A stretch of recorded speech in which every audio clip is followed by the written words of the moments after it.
had church today with the prayers and the songs, so hopefully I can add to that. And so I start with a meditation. It's adapted from a person called Mordecai Gaffney in an article called Live Your Story.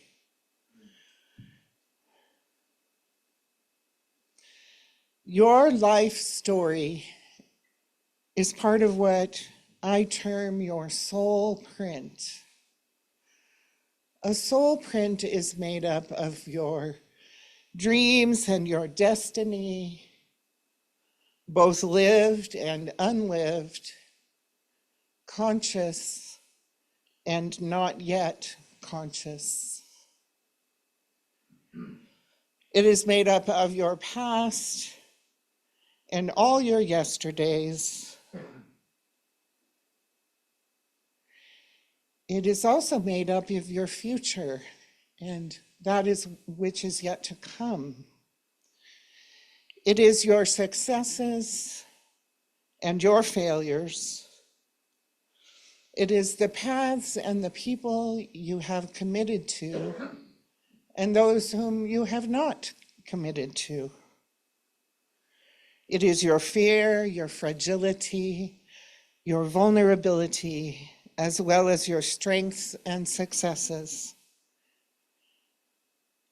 and your grandiosity and larger than life yearnings.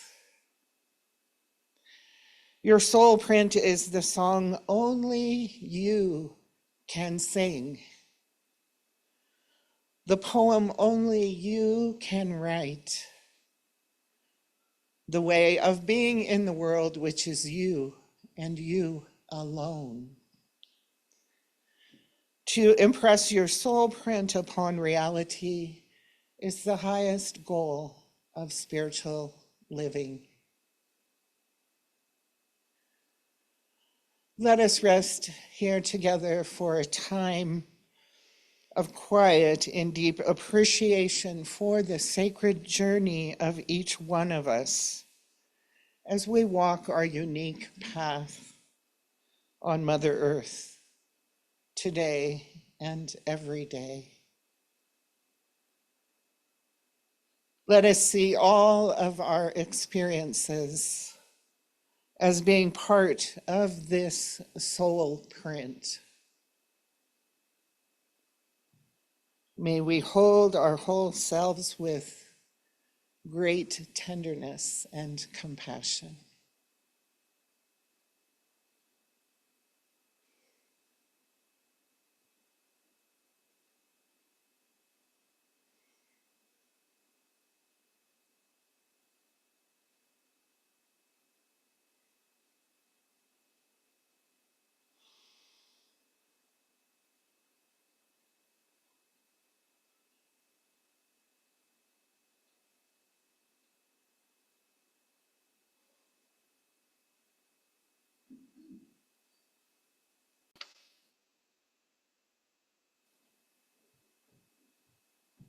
Lenish is a Unitarian Universalist community minister affiliated with the congregation in Reno. She has been lead minister there in the congregation and has served as spiritual care and bereavement counselor in a number of clinical settings. Reverend Catherine loves music, the arts, and sings in the Reno Philharmonic Chorus. And she has some new stuff. Our wounds and gifts are woven fine. Is that today's talk? There we go. Catherine, you want to come up? I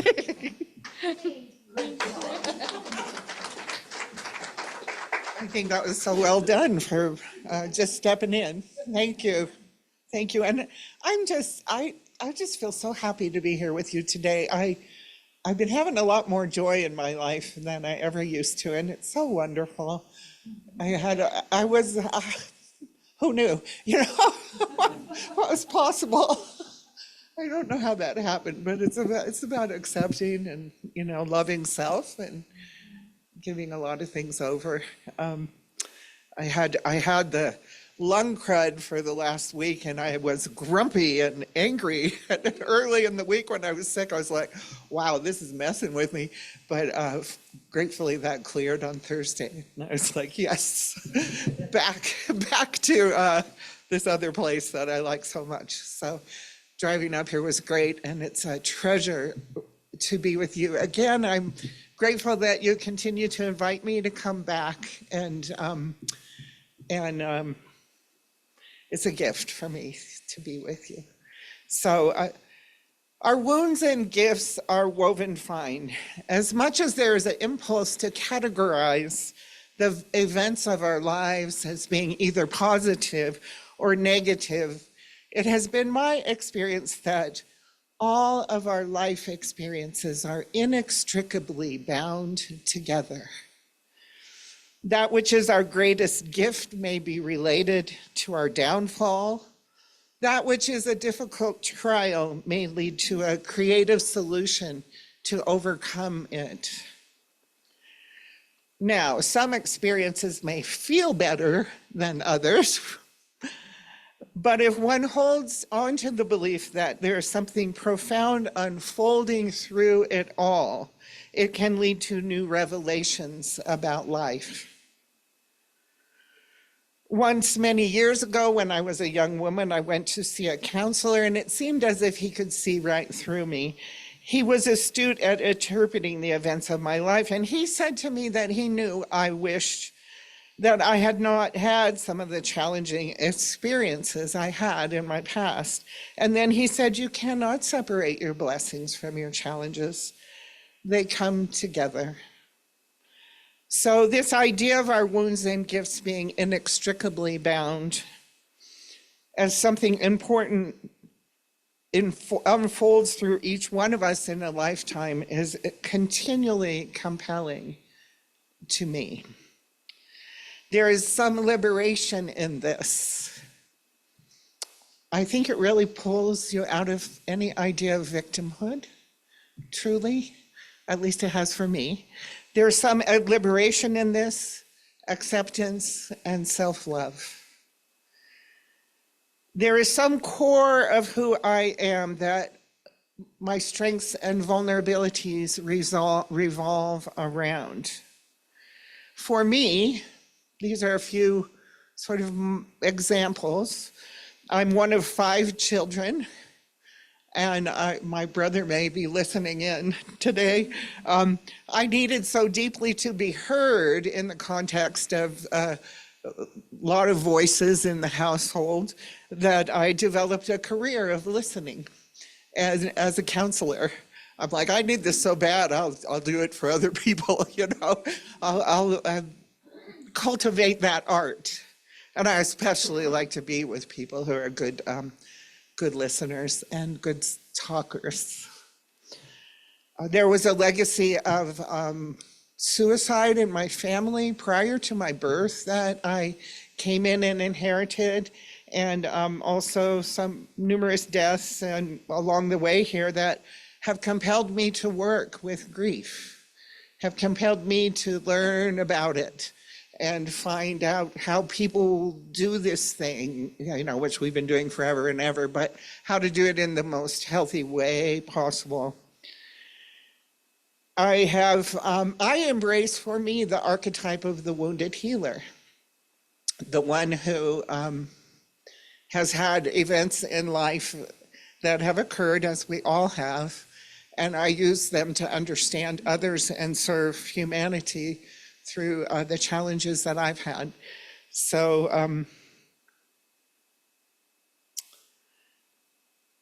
on some level, whenever another finds healing, connection, or integration in my work, when I'm with somebody and I experience that, which I do every day in the work that I do, I feel something, it's a gift to me. It's like I get a piece of integration when they do. So, so the things that I seek and need as a wounded healer, I serve in the world. I have very good boundaries, just so you know, it's really important, and I've been trained, and there's such a thing in the world as transference when you're working with somebody where, any counselor is familiar with that term, when they see in you things that they have experienced in others and you work with that. And then there's something called counter-transference where you, as a counselor, put your issues on someone else. Well, you might think that this could be like that, but no, it's not. It's a whole different thing. It's like I can empathize and I'm aware of me and I resonate with them, but it's a individuated experience. And so I just have to throw this in. A woman once said to me, well, you have to know what state you're in when you're working with other people. You have to know if you're in the state of being the wounded healer or the walking wounded. And we move around, right? Some days we're in the challenge, the personal challenge that is ours to work through. And then sometimes we've gotten enough insight and strength and ground under us that we have that ability to really relate and serve out of that place. So I'm glad some of you I can tell are counselors, so thank you. Okay, who invented the light bulb? It is most often attributed to Thomas Edison. However, inventors at that time were making a variety of bulbs similar to Edison's for at least 50 years prior to the one that Edison invented. Interesting, but we attribute it to him. Edison, however, created a whole electric system that could make a light bulb burn brightly. So he did much more than just that. So he's often remembered as one of the main people who made light bulbs possible. This invention, of course, has been a boon to society, and as electricity was, and everything has its pluses and minuses, but this invention was a boon for us. Edison made a great contribution. The paradox is the force that drove him. Thomas Edison was asked if he was afraid of anything. He said, "I fear the dark." I've searched for this story. I read it a long time ago that when he was a very young boy, his mother was in childbirth. I searched for it and not found it again. But his mother, when he was maybe 4 years old, his mother was in labor and giving birth, and by candlelight. And it was a dangerous birth, and there was fear surrounding the birth. And he, as a little one, experienced all of that. And so that became embedded in him and compelled him to work towards having light. So he wanted so badly to have light in the darkness that he tried hundreds of times to invent a light bulb, not just once. Edison said, "If I find 10,000 ways something won't work, I haven't failed. Every wrong attempt is another step forward. Just because something doesn't do what you planned it to do doesn't mean it's useless." So he tried many, many, many times and finally succeeded. He found a way to bring light to the darkness and to overcome his fear of the dark.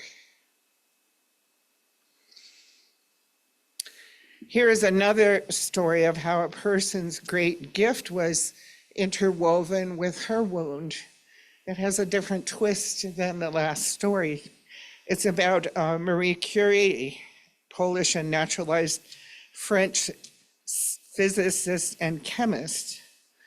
She conducted pioneering research on radioactivity, and she and her husband, Pierre Curie, discovered the elements of polonium and radium. And she was the first woman to win a Nobel Prize and the first person to win 2 Nobel Prizes, and the only person to win a Nobel Prize in 2 scientific fields. So she was quite accomplished, quite an accomplished woman. She died of a aplastic anemia, a condition believed to be caused by her long-term exposure to radiation during her research and work in field hospitals during World War I. The poet Adrienne Rich captures this poetically in an excerpt from her poem called Power. Today I was reading about Marie Curie. She must have known she suffered from radiation sickness, her body bombarded for years by the element she had purified. It seems she denied to the end the source of the cataracts on her eyes, the cracked and separating skin of her finger ends, till she could no longer hold a test tube or a pencil. She died a famous woman, denying her wounds. Denying her wounds came from the same source as her power.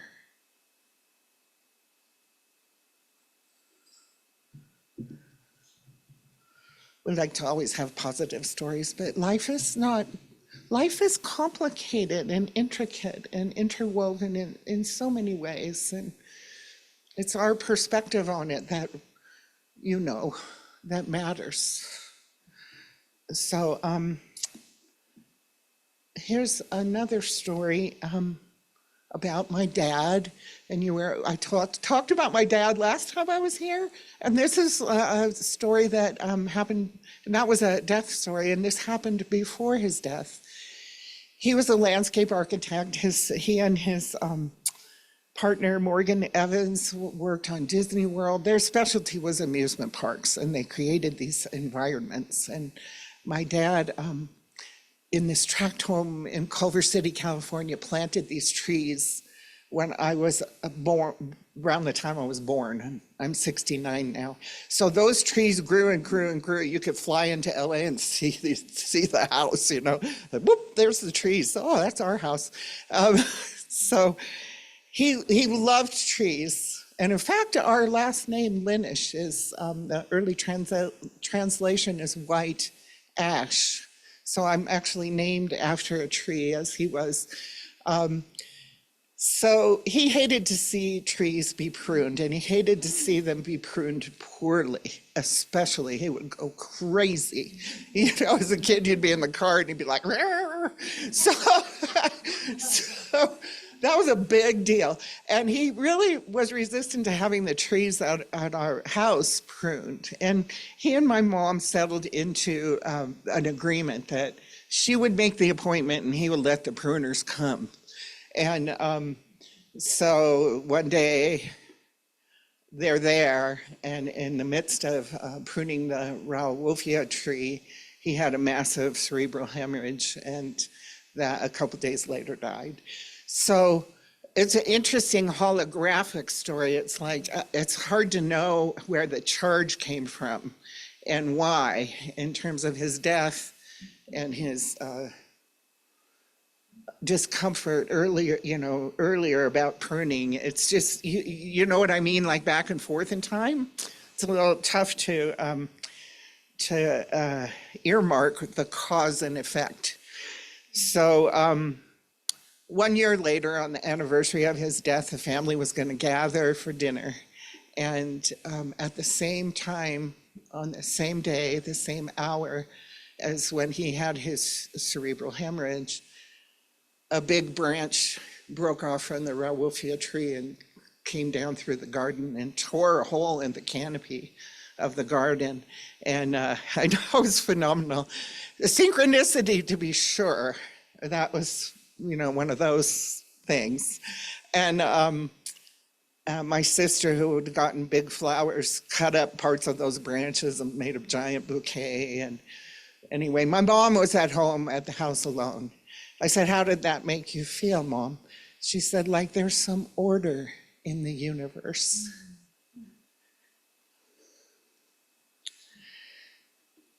So our lives may indeed hold a sacred center around which seeming polarities revolve. a yin and a yang, if you will. James Hillman has written some 22 volumes on Jungian psychology.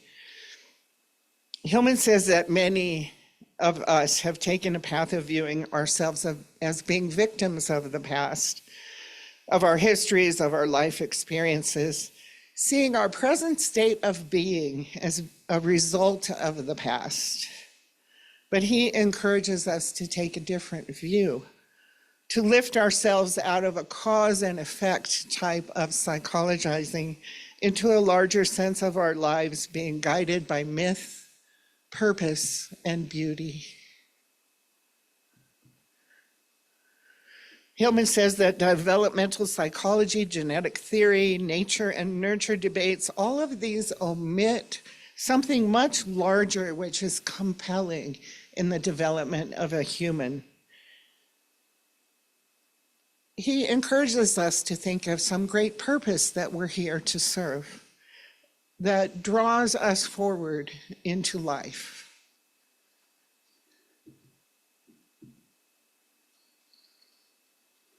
He encourages us also to be citizens of society, each with our particular views and perspectives, which must be developed and activated to serve the common good, rather than engaging in a privatized search for truth and meaning. This means a lot to me now because we are social creatures. We are all part of this great whole, and we each have a part, we each have a part in this great whole that we must serve, and everyone's place is so important and valuable.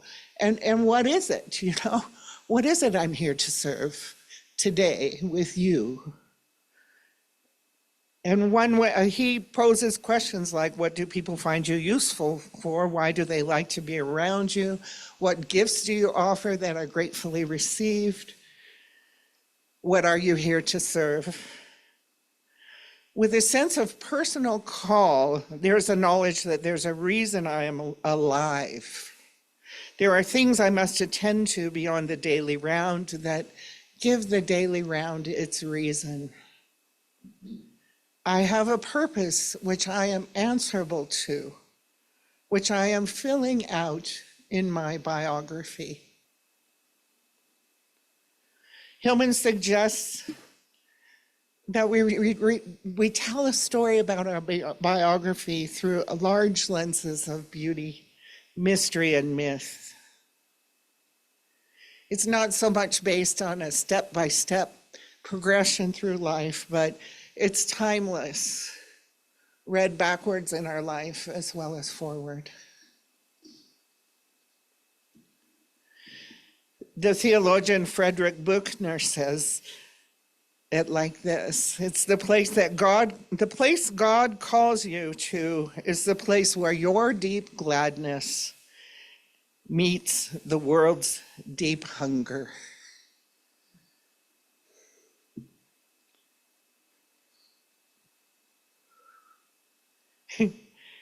Perhaps we find the gift in the wound when we reframe our experience.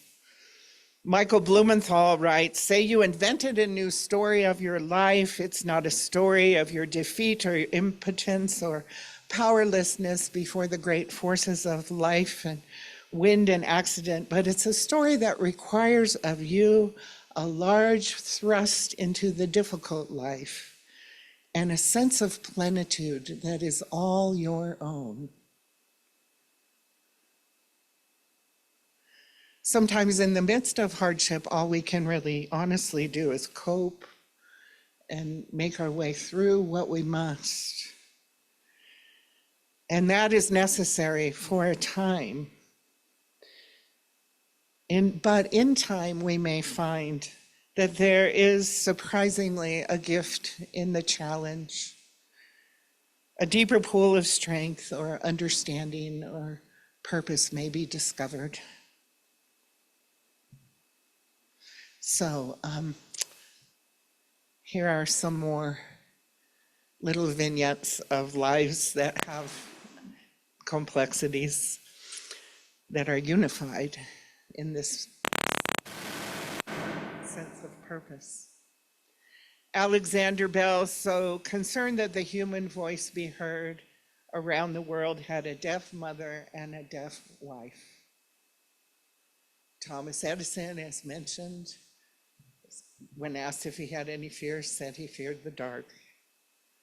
Sigmund Freud, who uncovered the Oedipus complex, had a constricting relationship with a dominating mother, while Carl Jung, who introduced a fresh spirituality into psychology, into psychoanalysis, as well as religion, struggled against being smothered by the church's rules and theological teachings represented in his own household by his father, a rigid Presbyterian minister.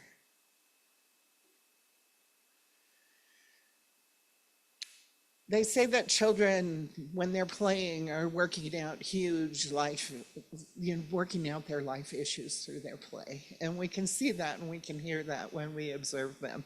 They're working things through.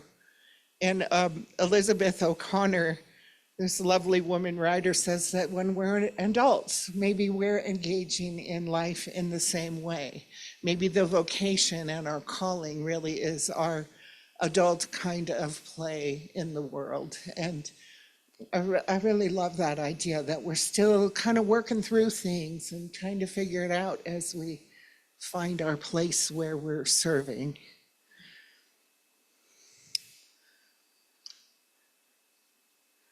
Some may be fortunate to be able to express inner conflicts and struggles in our work and in our play in the world. Some wounded healers know that the pain is larger than theirs alone, and they are moved to action to resolve a social condition. And sometimes a wounded healer who is afraid of the dark creates light. Thank you.